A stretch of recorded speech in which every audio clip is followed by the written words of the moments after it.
Nah, Tuhan, kita satu di dalam doa.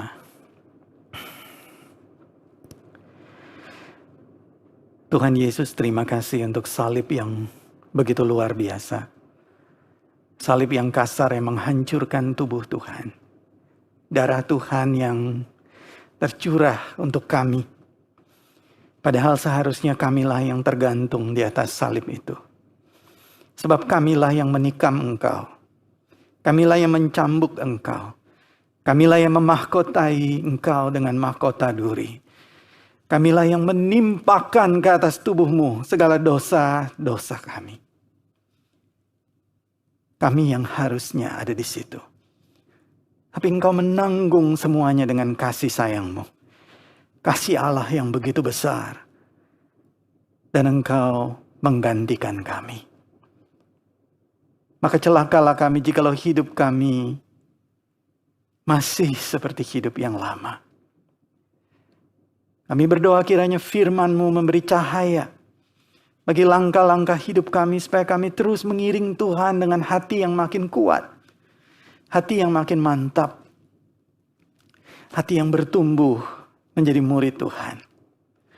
Sehingga tiap hari kami boleh makin menjadi berkat bagi sesama. Menyenangkan hati Tuhan, memuliakan Tuhan. Bapa di surga, kami berdoa Engkau berbicara kepada kami, pribadi lepas pribadi.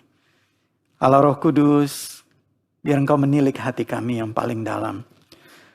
Berbicaralah di tempat di mana kami ada, di tengah-tengah pergumulan kami, sehingga firman-Mu terbuka dengan jelas.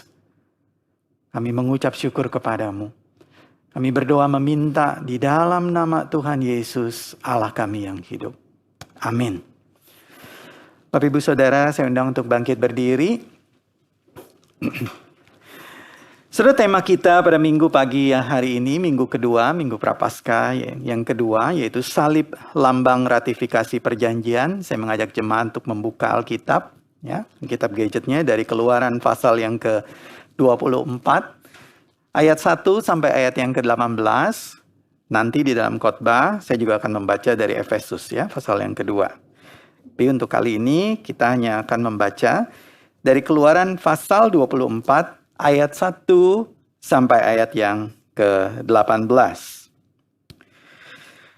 Dan nanti setelah firman Tuhan selesai dibacakan, jemaat akan memberikan responsoria. Ayat yang pertama, berfirmanlah ia kepada Musa, naiklah menghadap Tuhan, engkau dan Harun, Nadab dan Abihu, dan 70 orang dari para tua-tua Israel, dan sujudlah kamu menyembah dari jauh. Hanya Musa sendirilah yang mendekat kepada Tuhan. Tetapi mereka itu tidak boleh mendekat, dan bangsa itu tidak boleh naik bersama-sama dengan dia.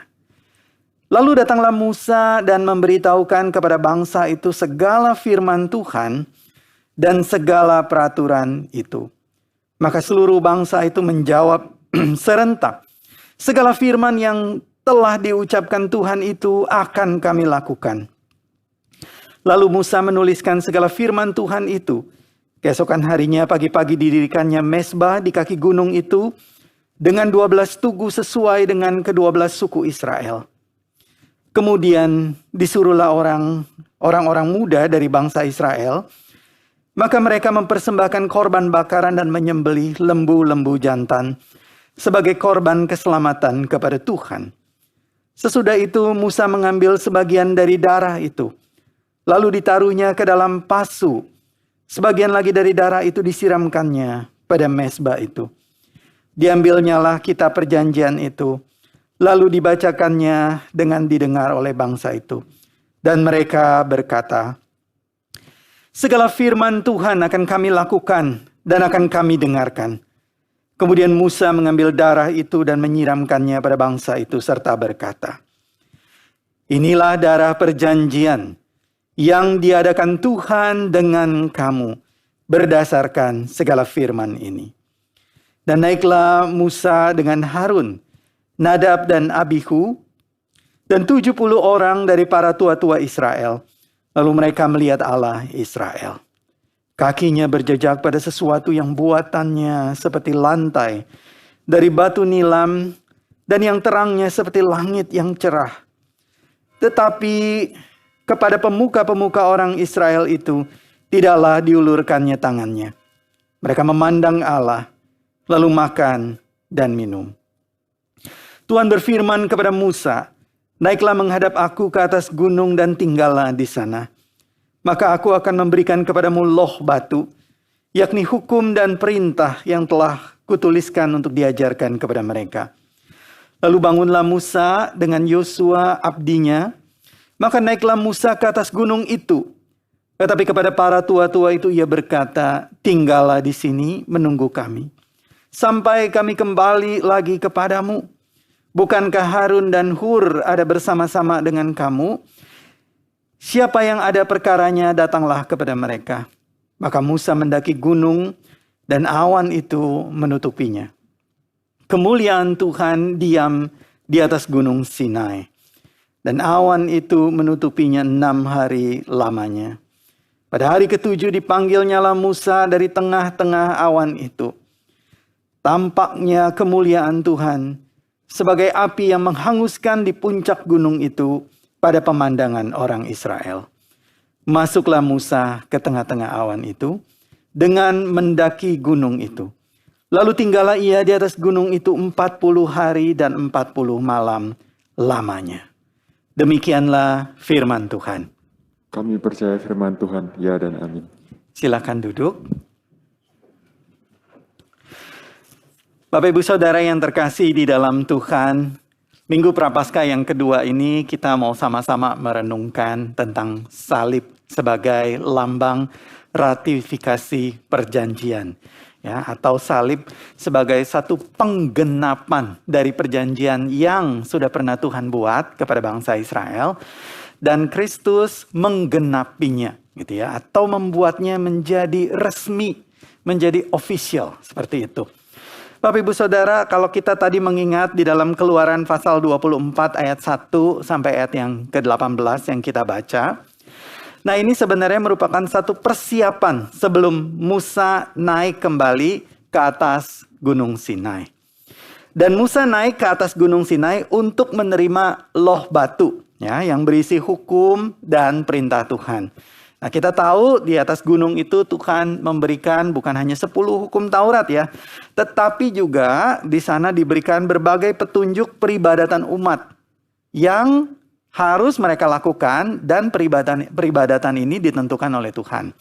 Ya, misalnya ukuran-ukuran dari mezbah, begitu ya, lalu ukuran dari kemah suci dan lain sebagainya. Lalu misalnya kandil dan seterusnya. Nah, itu banyak peraturan-peraturan yang dicatatkan dan dituliskan. Mulai dari pasal 25 sampai pasal 31. Nah, itu semuanya diberikan di atas gunung. Lalu Bapak Ibu Saudara masih ingat apa yang terjadi di pasal 32?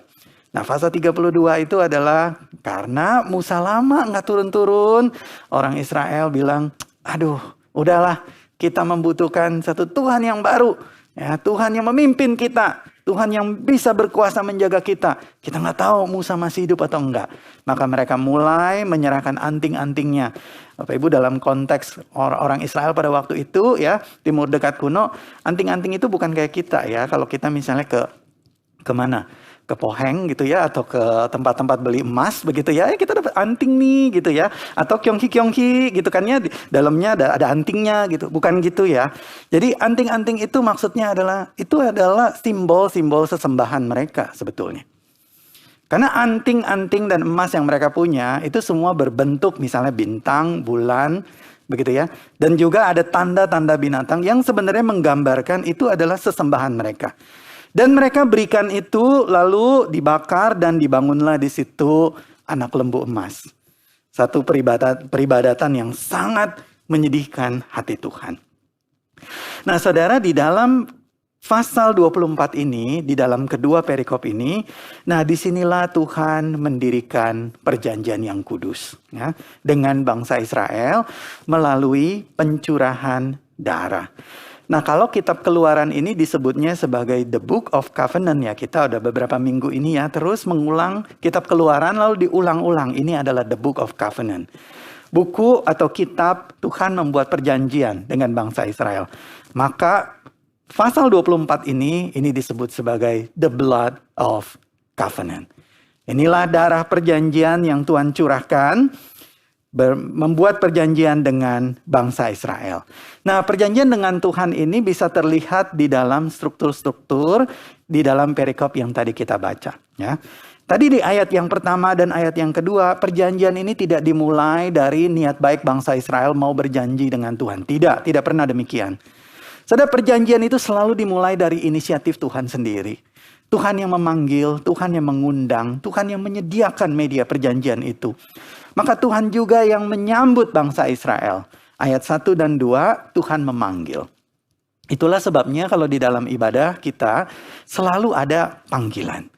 Itu selalu inisiatif datang dari Tuhan. Tuhan memanggil kita untuk berkumpul. Tuhan memanggil kita untuk membuat perjanjian dengan Dia. Begitu juga dengan bangsa Israel. Mereka dipanggil untuk siap-siap. Ya, persiapan perjanjian. Jadi di sini ada dua pihak. Ya, di satu sisi Allah, Tuhan sendiri. Maka di sisi yang lain adalah orang Israel yang diwakili oleh Musa, Harun, lalu Nadab, Abihu, anak Harun ya. Dan juga 70 dari tua-tua Israel. Ini mewakili seluruh bangsa Israel untuk datang kepada Tuhan.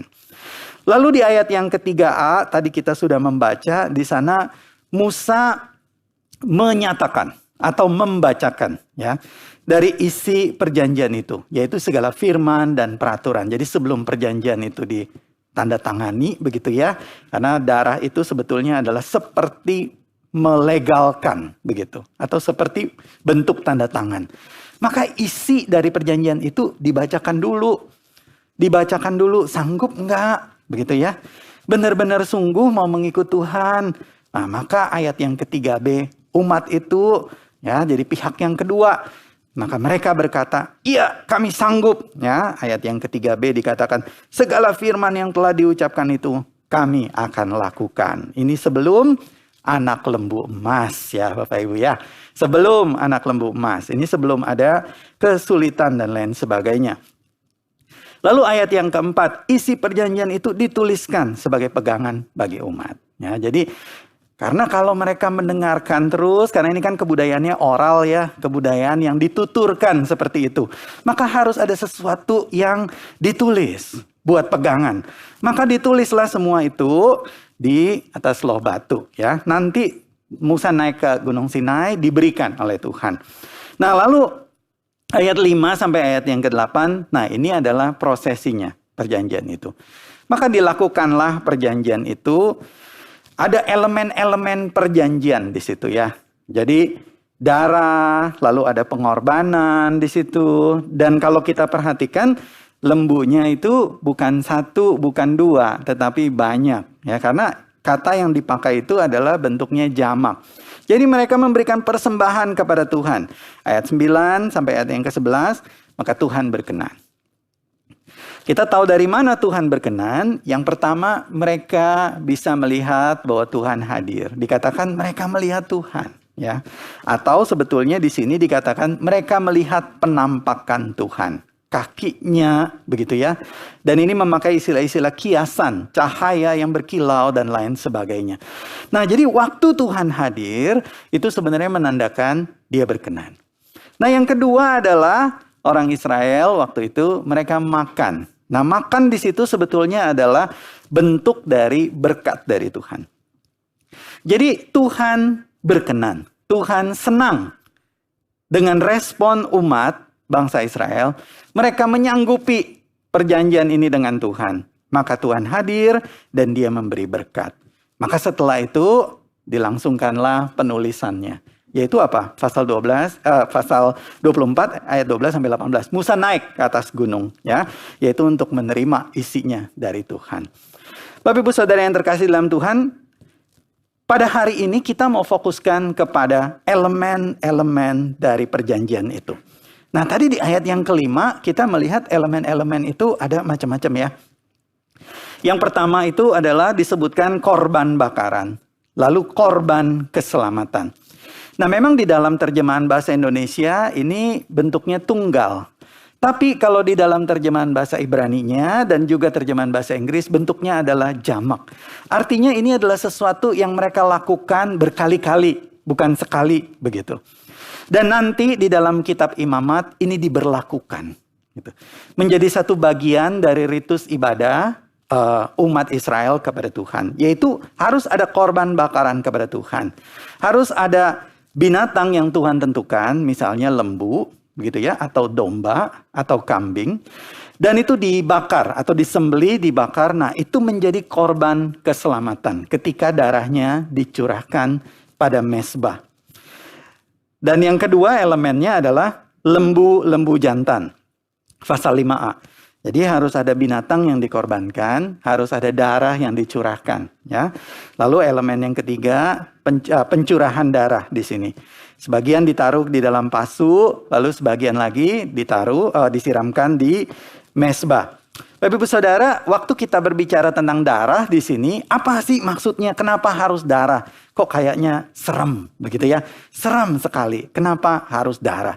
Sudah darah perjanjian di sini kita melihat di dalam teologi perjanjian lama dan sampai perjanjian baru nantinya itu mempunyai makna yang penting. Sudah yang pertama, darah itu melambangkan kehidupan yang dikorbankan atau penggantian.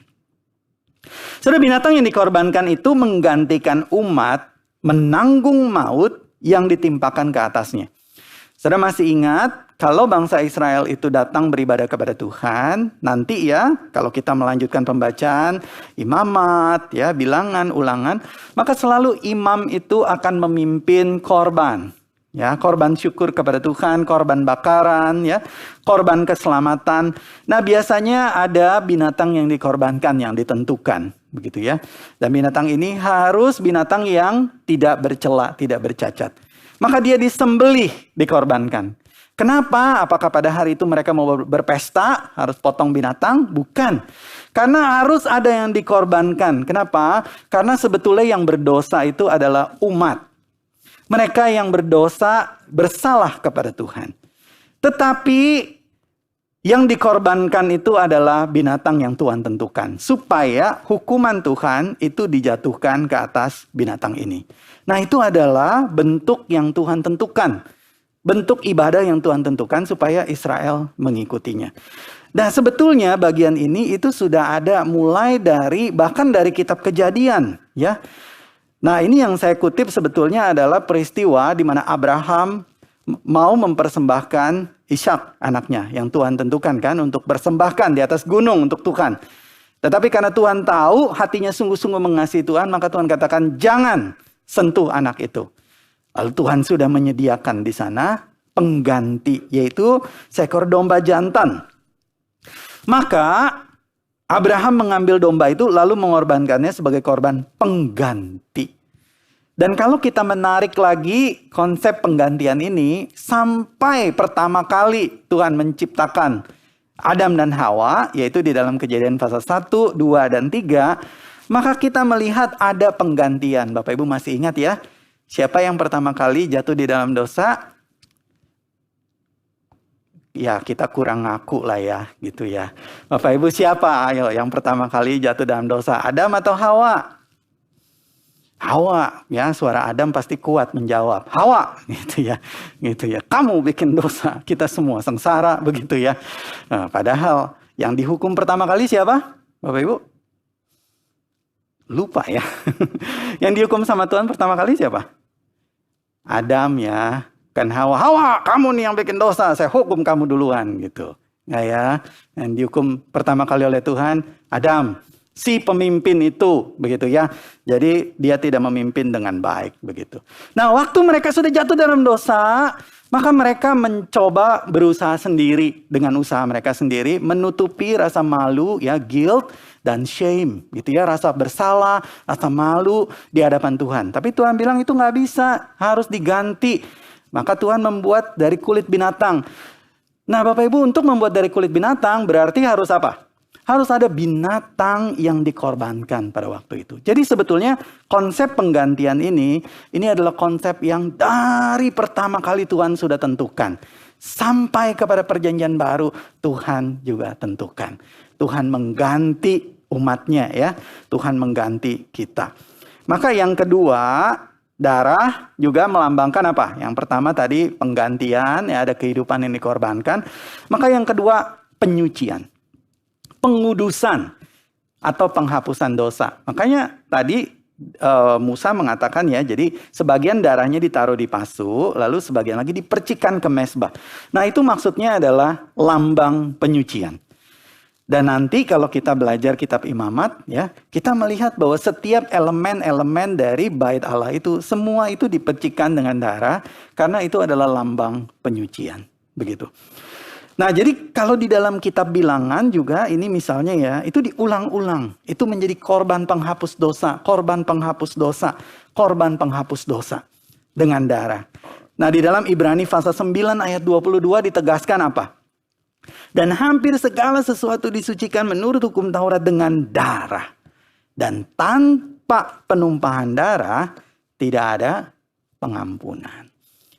Jadi Tuhan sudah menentukan harus ada yang dikorbankan. Tidak bisa dosa itu sudah dilakukan begitu saja Tuhan tutup mata. Itu tidak pernah begitu. Jadi dosa itu karena dia itu sebetulnya evil ya. Dia memakan sesuatu yang baik yang Tuhan sudah berikan. Jadi hilang yang baik itu. Maka harus ada yang mengganti. Harus ada yang membayar itu. Harus ada yang menggantikannya itu. Nah, jadi yang tadi yang menggantikan adalah yang menggantikan dan harus ada darah yang dicurahkan untuk mengembalikan posisinya. Nah, itu menyucikan. Ya, ini elemen yang kedua. Maka makna yang ketiga dari darah perjanjian, selain dia menggantikan, yang kedua dia menyucikan, maka yang ketiga adalah dia menyatakan tanda. Saudara, darah perjanjian itu juga adalah tanda kepemilikan. Ya, darah yang dicurahkan melambangkan kepemilikan bahwa kita sudah ditebus oleh Tuhan dan menjadi milik Tuhan selama-lamanya. Kita masih ingat peristiwa Keluaran pasal 12 ya. Di mana bangsa Israel pada waktu itu Tuhan mau memberikan tulah yang terakhir, yaitu membunuh anak sulung dari Firaun. Tapi waktu itu Tuhan berpesan kepada bangsa Israel, suruh apa? Sapukan di tiang pintu rumahnya darah anak domba. Kenapa? Supaya ketika malaikat penghancur itu datang dan melewatinya, maka malaikat itu melihat ada tanda itu. Tanda bahwa orang ini atau keluarga ini adalah milik Tuhan. Tidak boleh diapa-apain. Punya Tuhan, tidak boleh diganggu.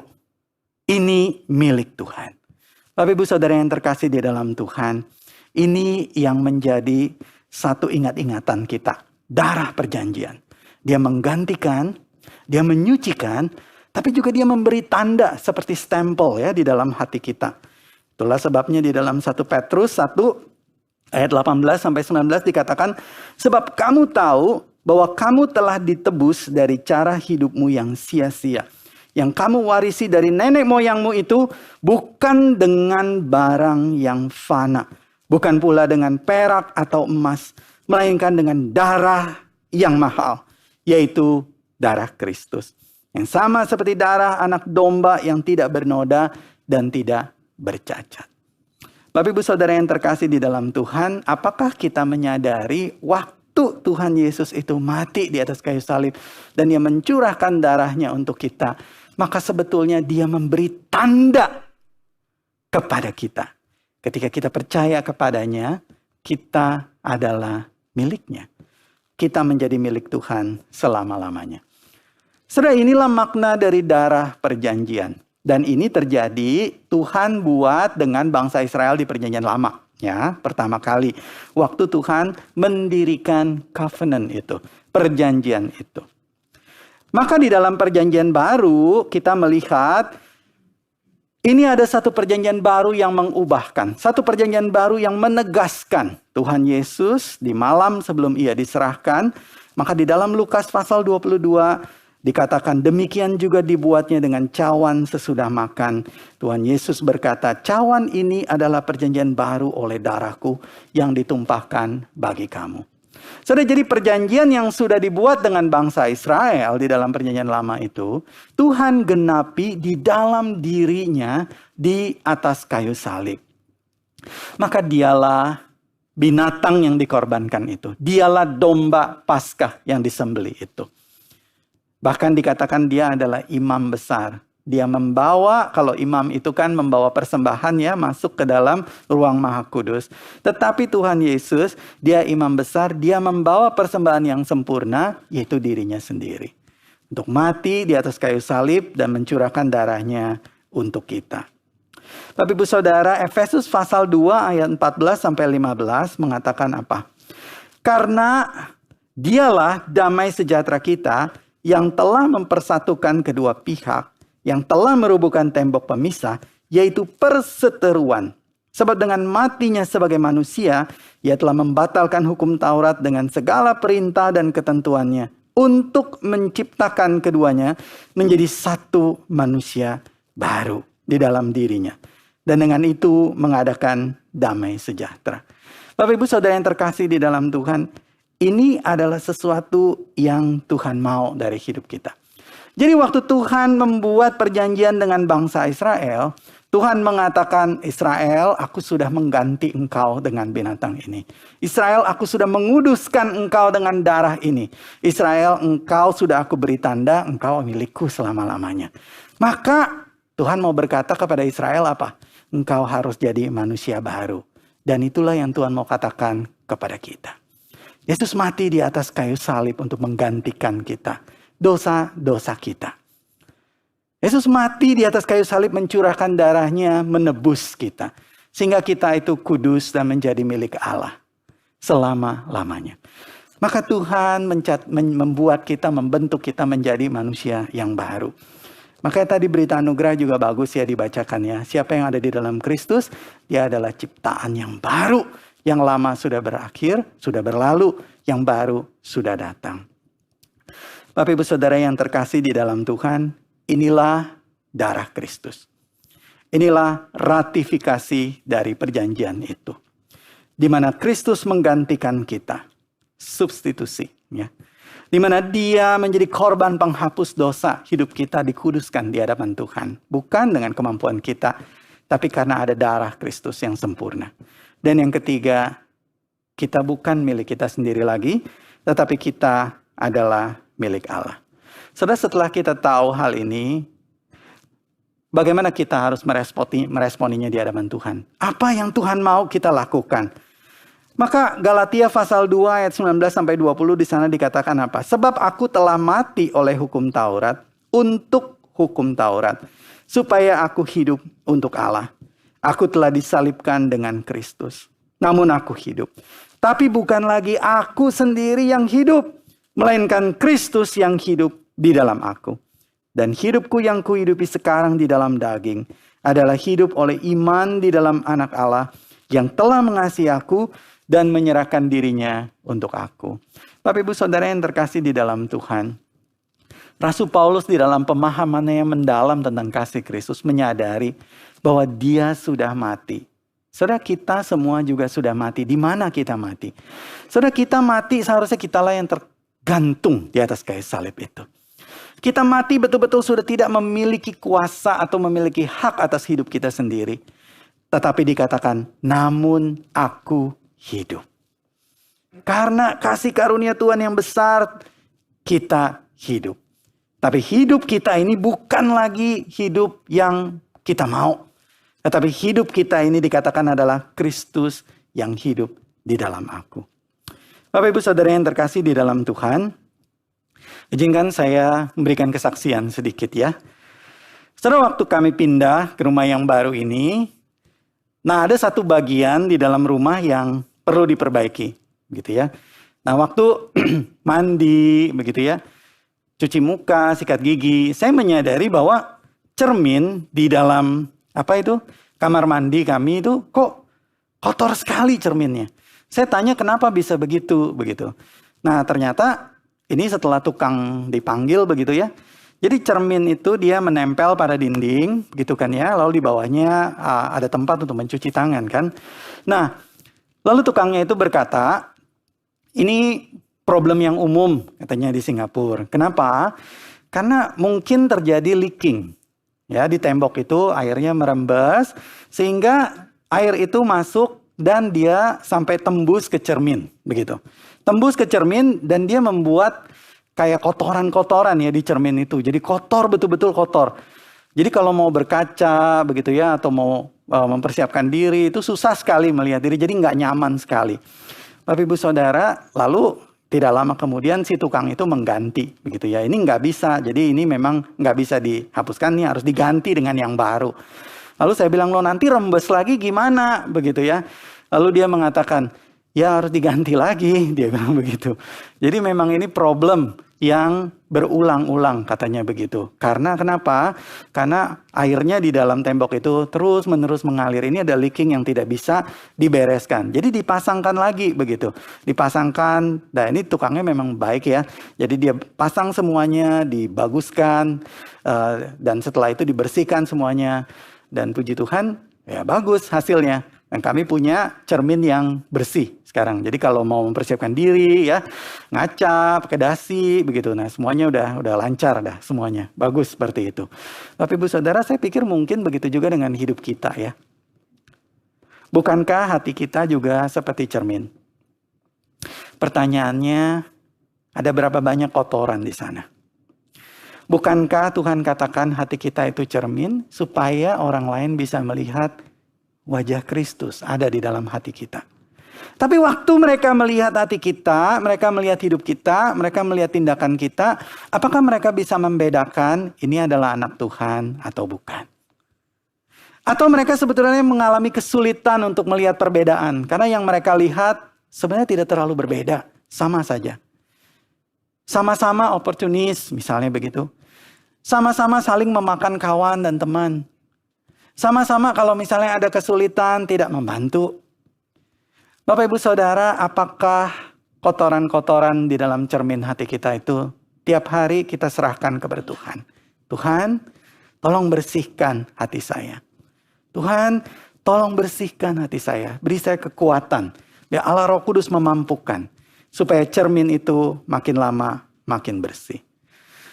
Saudara, ini adalah refleksi dari firman Tuhan pagi hari ini. Saya mengajak kita untuk bertanya ke dalam diri kita sendiri. Kotoran apa yang masih perlu saya serahkan kepada Tuhan agar dibersihkan. Sehingga gambar Kristus makin nyata dalam cermin hidup saya. Saudara, tahun demi tahun kita mengikuti minggu-minggu Prapaskah. Saya percaya itu bukan hanya mengenang begitu ya. Atau mengulang begitu. Bukan. Tetapi bukankah fokus kita adalah salib Kristus? Tetapi waktu kita mengingat salib itu, maka kita mengingat, Tuhan, kotoran apa dalam hati saya mau serahkan kepada Tuhan, supaya dibersihkan. Saya menjadi manusia yang baru. Saya tidak mau lagi menyimpan semua yang kotor dalam hati saya. Cara hidup saya berubah, kata-kata saya juga berubah. Bapak Ibu Saudara yang terkasih di dalam Tuhan, saya mengajak kita untuk berefleksi dengan pertanyaan ini. Bagi Bapak Ibu Saudara yang beribadah secara online, mari tanyakan kepada anggota keluarga ataupun kepada teman yang paling dekat. Apakah kamu melihat masih ada kotoran dalam hidup saya? Dalam kata-kata saya. Bagi kita para suami, mungkin kalau relasi kita dekat dengan pasangan, kita bisa bertanya kepada istri kita, begitu juga sebaliknya. Apakah saya makin hari makin mirip Tuhan Yesus? Apakah kamu merasakan kesabaran Tuhan Yesus dalam kesabaran diri saya? Apakah kamu merasakan pengampunan Tuhan Yesus dalam pengampunan saya? Apakah kamu merasakan dan mendapatkan hikmat Tuhan Yesus di dalam kata-kata saya? Apakah kamu merasakan pemulihan dari Tuhan Yesus ketika saya memeluk kamu, ketika saya menepuk pundak kamu, ketika saya menguatkan kamu? Bapak Ibu Saudara, mari datang pada Tuhan. Kita buka hati kita. Kita berdoa.